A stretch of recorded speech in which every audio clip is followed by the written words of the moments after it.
حضور فرماتے ہیں کچھ لوگوں کو اللہ قیامت میں بغیر حساب کتاب جنت میں داخل کرے گا، فرشتے پوچھیں گے پل صراط سے ہوا ہے، اور وہ کہیں گے دیکھی نہیں،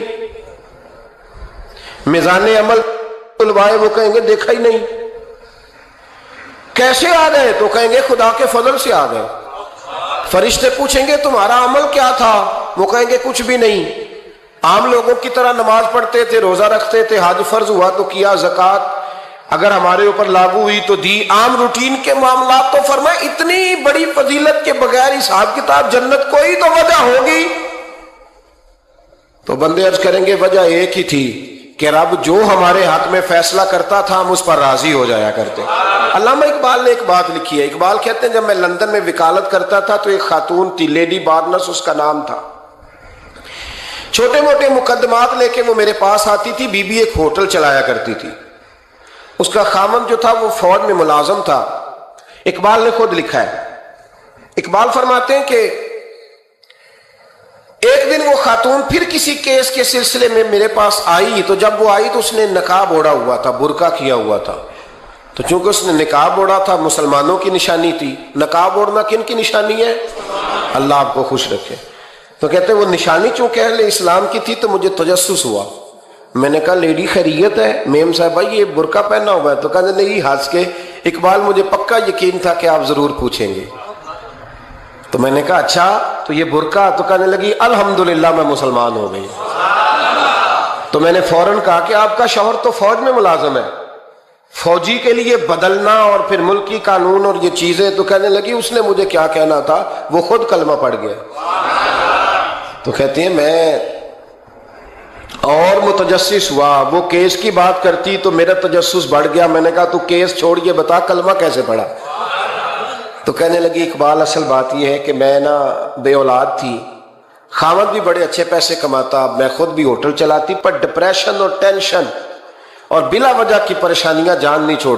یہ ٹینشن اور ڈپریشن کا نا مجھے عربی ترجمہ کوئی نہیں ملا۔ یہ ڈپریشن اور ٹینشن کا نا میں نے تلاش کیا ہے، لیکن مجھے عربی لغت کے اندر ان کے معنی مجھے لگتا ہے کہ اس زمانے میں یہ چیزیں تھی ہی نہیں، ہوتی تو ان کا کوئی نام بھی، یہ آج ہے نا تو اس لیے آج کے زمانے میں ہی نام ہے مفت کا، مفت کی پریشانی۔ تو کہتی ہے مجھے ٹینشن اور ڈپریشن رہتی تھی ہر وقت، بڑی میں پریشان رہتی تھی۔ میرے ساتھ ایک عجیب واقعہ ہوا کہ میرے ہوٹل میں نا ایک بابا جی برتن مانجتے تھے، بوڑھے آدمی تھے، 70 سال کے قریب عمر تھی۔ ان کا ایک بیٹا تھا، ایک بہو تھی، ایک پوتا تھا، لیکن وہ بیچارے بیٹا بیمار رہتا تھا تو لہٰذا وہ خود مزدوری کرتے۔ کہتی ہیں ایک دن وہ بابا جی میرے پاس آئے، کہنے لگے میم صاحبہ 2-4 دن کی چھٹی چاہیے۔ تو میں نے کہا خیریت ہے؟ کہنے لگے میڈم میرا بیٹا فوت ہو گیا۔ بیٹا، آپ کو پتہ ہے باپ کا جنازہ پڑھنا آسان ہے، بیٹے کا جنازہ اٹھانا بڑا مشکل کام۔ کہتی ہے میں کچھ لکھ رہی تھی، میرے ہاتھ سے قلم گر گیا، میں نے خود گاڑی بھیجی، بابا جی گاؤں چلے گئے جہاں وہ رہتے تھے۔ کہتی 2-3 دن کے بعد میں اور میرا شوہر گئے تو رستے میں ہم باتیں کر رہے تھے کہ کیا تعزیت کریں گے، ایک ہی بیٹا تھا، کوئی رشتہ دار بھی نہیں، تو اس کی تو کائنات اجڑ گئی، کن لفظوں سے اسے تعزیت کیا کہیں گے؟ کہتے جب ہم گئے تو وہ ٹوٹی ہوئی چٹائی پہ بیٹھا تھا، کچھ لوگ قریب تھے، ہم نے جا کے کہا بابا آپ مسلمان ہیں، ہم آپ کو کیا نصیحت کریں، ایک ہی بیٹا تھا، کہ کس طرح کر کے ہم آپ کو تسلی دیں؟ تو کہتے اس نے آنکھیں کھولی، بوڑھی آنکھوں میں ایمان کی روشنی،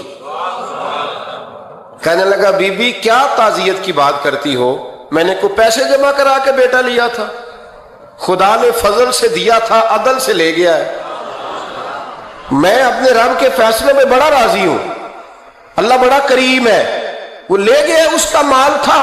آپ یقین کریں ہمارے دیہاتی لوگ یہ کہا کرتے تھے، میں نے کانوں سے سنا ہے، ایک بوڑھے آدمی کا ایک دفعہ بیٹا فوت ہو گیا تو کسی نے اس سے کہا بابا چھوٹی عمر میں بچہ چلا گیا، تو مجھے لفظ نہیں بھولتے، کہنے لگے پتر اللہ دی فصل ہے، کچی وڈے تامی ہو دیئے۔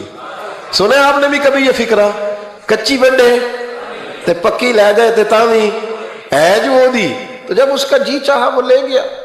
اللہ اکبر۔